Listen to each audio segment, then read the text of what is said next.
தலைமுறைகள் தாண்டியும் திமுக குடும்பம், தலைமுறைகள் தாண்டியும் திராவிட பற்று. பொள்ளாச்சி திருமலை ராஜா தன்னை ஒரு அடிமட்ட தொண்டனாக திராவிட முன்னேற்ற கழகத்தில் இணைத்துக் கொண்டு அவர் இன்று அடைந்திருக்கும் உயரம் மாவட்ட இளைஞரணி துணை அமைப்பாளர்.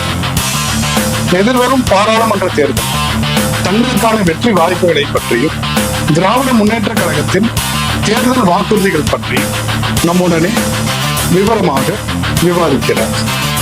வாருங்கள், இது திராவிட முழக்கம்.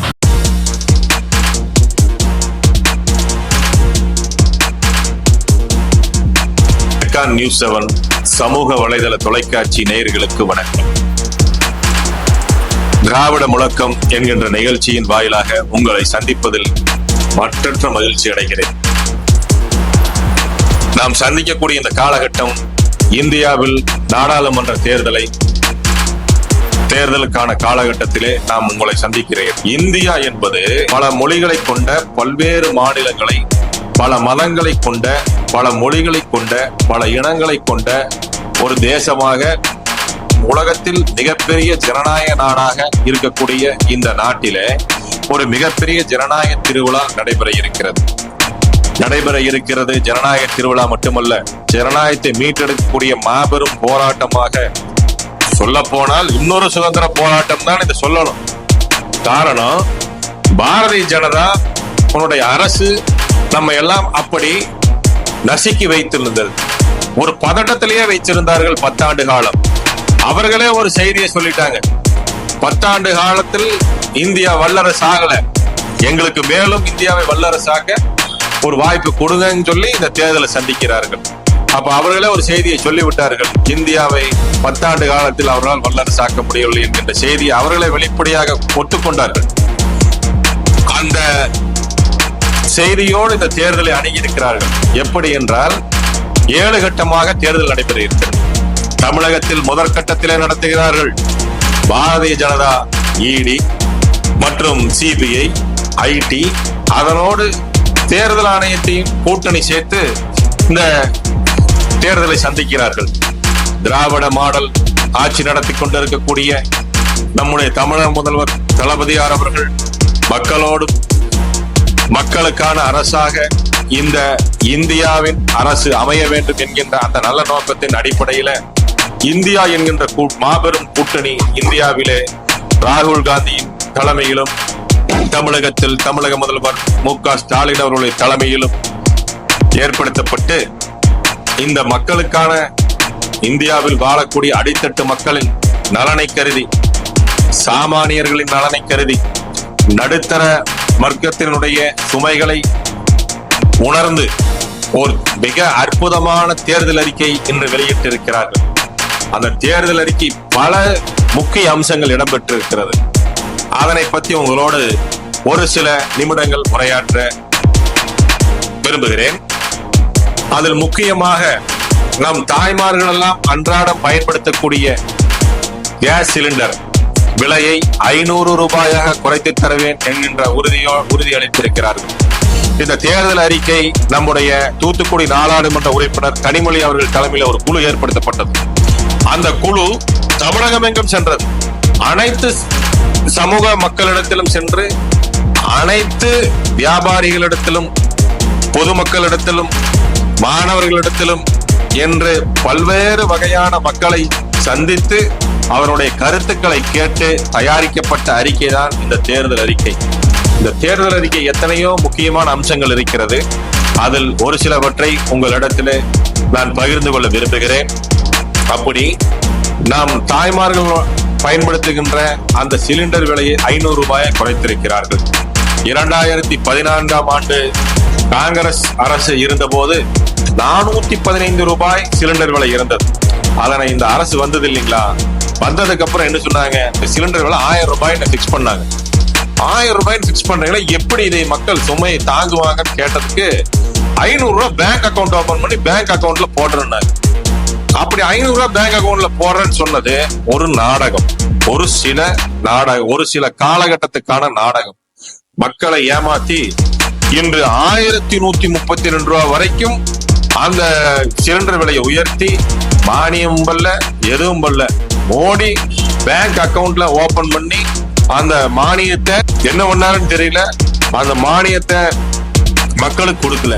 அது பெரிய சுமையாயிருச்சு. மாசம் மாசம் எப்படி பார்த்தாலும் மக்கள் வந்து ஒரு சிலிண்டர் வந்துருச்சுன்னு சொன்னா 100 ரூபாய் 300 ரூபாய் இருக்கும், 100 ரூபாய் பத்தாது, பக்கத்து வீட்டுல கடன் வாங்கிட்டு வாங்குவாங்க. ஒரு சில இடத்துல ஆனா 400 ரூபாயும் இருக்காது. அப்படி இருந்த சூழ்நிலையில 1000 ரூபாய் பண்ணாங்க, 500 ரூபாய் பேங்க்ல போட்டாங்க. போடலின்னு சொல்ல போட்டாங்க, ஆனா அது தொடர்ந்து போட்டாங்களா? இல்ல. அதைய 1132 ரூபாய் உயர்த்திட்டு 4 மாசத்துக்கு முன்னாடி நவம்பர் மாசம் ஒரு 200 ரூபாய் குறைச்சாங்க. இப்போ ஒரு 100 ரூபாய் குறைச்சு 932 ரூபாய் இருக்குது. இந்த இப்ப மானி எவ்வளவு கொடுக்குறாங்க தெரியுங்களா? வெறும் 36 ரூபாய் தான் மானி. ஆனா இந்த தேர்தல் அறிக்கையில 500 ரூபாய் சிலிண்டருக்கு கொடுக்கறோம்னு சொன்னதுக்கு எதிர்க்கட்சியில் விமர்சனம் பண்றாங்க. அவங்களுக்கு தெரிஞ்சதால அதான். ஆனா எப்படி 2014 450 ரூபாய்க்கு சிலிண்டர் வித்ததோ அதே மாதிரி இந்த இந்தியா கூட்டணி ஆட்சி அமைஞ்ச உடனே 500 ரூபாய்க்கு மானியத்துல சிலிண்டர் வழங்கப்படும். மற்றும் கிராமப்புறங்களிலே மகாத்மா காந்தி தேசிய ஊரக வளர்ச்சி திட்டத்தின் கீழ் செயல்பட்டு வருகிறது 100 நாள் வேலை திட்டம். அந்த 100 நாள் வேலை திட்டம் 150 நாளாக உயர்த்தப்பட்டு அதில் 400 ரூபாயாக அந்த சம்பளம் உயர்த்தப்பட்டு வழங்கப்பட இருக்கிறது. மாணவர்கள் கல்வி கடன், மாணவர்கள்லாம் கல்வி கடன் வாங்கவே முடியல இந்த அரசுல. கல்வி கடன் வாங்க முடியாம எத்தனையோ மாணவர்கள் படிக்காமே போயிட்டாங்க. ஆனா வரக்கூடிய அரசு அமைஞ்ச உடனே 4 லட்சம் ரூபாய் ஒவ்வொரு மாணவர்களுக்கும் கல்வி கடன் வழங்க இருக்கிறாங்க. அது போக இனி வரக்கூடிய காலகட்டங்கள்ல இந்தியாவுல என்ட்ரன்ஸ் எக்ஸாம்ங்கிறதே கிடையாது. எல்லா மக்களும், சாமானிய மக்களும் தங்களுடைய கனவை நினைவாக்குகின்ற கல்வி எதுவா இருந்தாலும் அவர்கள் அதனை பயிலக்கூடிய வகையில அதுக்கு தடையா என்ன இருக்குது? நீட் போன்ற என்ட்ரன்ஸ் எக்ஸாம் தான் தடையா இருக்குது. அதை எல்லாத்தையும் அப்புறப்படுத்துகின்ற பணியை முதலில் செய்வதோடு இந்த பாரதிய ஜனதா அரசு இந்த மக்களை ஒடுக்குவதற்காக பாசிச சட்டங்களை கொண்டு வந்தது. அந்த சட்டங்கள் அத்தனையும் அறவே ரத்து செய்யப்படும். இந்தியாவில் வாழுகின்ற அனைத்து தமிழீழ மக்களுக்கும் குடியுரிமை வழங்கப்படும். மற்றும் இந்த ஆன்லைன் ரம்மி விளையாட்டுன்னு ஒண்ணு வச்சிருக்கிறாங்க இந்தியாவில. அதனால எத்தனை பேர் தற்கொலை செய்து கொண்டார்கள். இந்த தற்கொலைக்கெல்லாம் காரணம் நம்முடைய அரசாங்கம். அதனால கண்டுக்காம எவன் செத்தா எனக்கு என்ன, எவன் வீட்டுல இளவரம் தான் நமக்கு என்னன்ட்டு எத்தனை இளம் விதவைகள் உருவாக்கப்பட்டாங்க தெரியுங்களா? இந்த ஆன்லைன் ரம்மினால எத்தனை நபர்கள் வந்து அந்த ஆன்லைன் ரம்மில போய் சிக்கிட்டு அதை வெளியே வர முடியாம தற்கொலை பண்ணிக்கிட்டாங்க. அப்ப அதையெல்லாம் மனசுல வச்சுட்டு நம்ம தாயுள்ளத்தோடு நம்முடைய தமிழக முதல்வர் தளபதி அவர்கள் ஆன்லைன் ரம்மியை தேசிய அளவுல ரத்து செய்வதற்கு உறுதியளிச்சிருக்கிறாங்க. அனைத்து இடங்களிலுமே வைஃபை வசதி ஏற்படுத்தி தரப்படும். தேங்காய், பொள்ளாச்சி தேங்காய்ங்கிறது உலக பிரசித்தி பெற்ற தேங்காய். அதற்கு குளோபல் இண்டெக்ஸ் என்கூடக்கூடிய GI டேக் வழங்கப்படும். பொள்ளாச்சி தேங்காய், பொள்ளாச்சி இளநீர் மற்றும் பொள்ளாச்சி பகுதியில் விளைவிக்கக்கூடிய பொருட்களை பாதுகாப்பதற்கு குளிர்சாதன கிடங்கு அமைச்சு அதனை பாதுகாத்து விவசாயிகளுக்கு மிகப்பெரிய அந்த நன்மையை ஏற்படுத்தி தருவதற்கு இந்த தேர்தல் அறிக்கை உறுதியளித்துள்ளது. சேது சமுத்திர திட்டம் மற்றும் தமிழ் ஆட்சி மொழி திட்டம், புதிய கல்விக் கொள்கையை உடனே ரத்து செய்வதற்கான திட்டம், வரக்கூடிய காலகட்டங்களிலே நிதிநிலை அறிக்கையோடு ரயில்வேக் என்று தனி நிதிநிலை அறிக்கை செயல்படுத்தப்படும். சென்னை உயர்நீதிமன்றத்தில் வழக்காடு மொழியாக தமிழை கொண்டு வரப்படும். மற்றும் மகளிர் இடஒதுக்கீடு மசோதா 33% நிறைவேற்றிட்டாங்க. ஆனா எதுவுமே செயல்படுத்திட்டு வரலீங்க. எல்லாமே ஒரு கண் துடைப்பு நாடகம். அதனை முழுமையா செயல்படுத்துவதற்கு இந்த அரசு அமைந்தவுடன் செயல்படுத்தப்படும் என்கின்ற உறுதியை அளித்திருக்கிறார்கள். இப்படி ஒன்றிய அரசின் வீடு கட்டும் திட்டத்தை 2 மடங்காக உயர்த்தி வழங்கப்படும் என்கின்ற அந்த முத்தான அறிவிப்பு வழங்கப்பட்டுள்ளது. இப்படிப்பட்ட அறிவிப்புகள்லாம் எந்த அரசு செயல்படுத்த முடியும், எந்த சித்தாந்தம் செயல்படுத்த முடியும் என்று சொன்னால், மக்கள் நலனில் அக்கறை கொண்டுள்ள, மக்களை பற்றிய சிந்தனை கொண்டுள்ள, அவர்களுடைய துயரங்களை, துன்பங்களை, அவர்களுடைய வாழ்வியலை புரிந்து கொண்ட அந்த அரசால் தான் அந்த சித்தாந்தத்தால் தான் இதனை செயல்படுத்தப்பட முடியும் மற்றும் கொண்டு வர செய்ய முடியும்.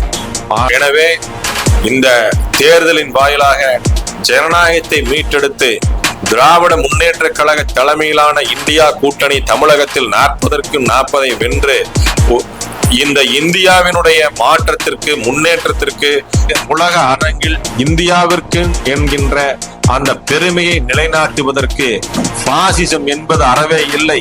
இது இந்தியா ஜனநாயகத்தின் நாடு. இந்தியா வேற்றுமையில் ஒற்றுமை கொண்ட நாடு. இந்தியா என்பது அனைத்து சமூகங்களுக்கான நாடு. இந்தியா என்பது அனைத்து மக்களுக்கான நாடு. இதில் எண்ணற்ற மதங்கள் இருக்கலாம், எத்தனையோ மொழிகள் இருக்கலாம், எத்தனையோ இனங்கள் இருக்கலாம். ஆனால் வேற்றுமையில் ஒற்றுமை காண்பதே இந்தியாவின் மனப்பான்மை, இந்தியாவின் ஜனநாயகம் என்கின்ற அந்த நிலையை அடைந்திட வாக்களிப்பின் இந்தியா கூட்டணியை வெல்லச் செய்யுங்கள். இந்த தேர்தல் அறிக்கையின் வாயிலாக உங்களிடத்திலே தெரிவித்திருக்கின்ற அனைத்து தேர்தல் அறிக்கை பற்றியும் வரக்கூடிய காலகட்டத்தில் உரையாடுவோம். நன்றி, வணக்கம். இது திராவிட முழக்கம்.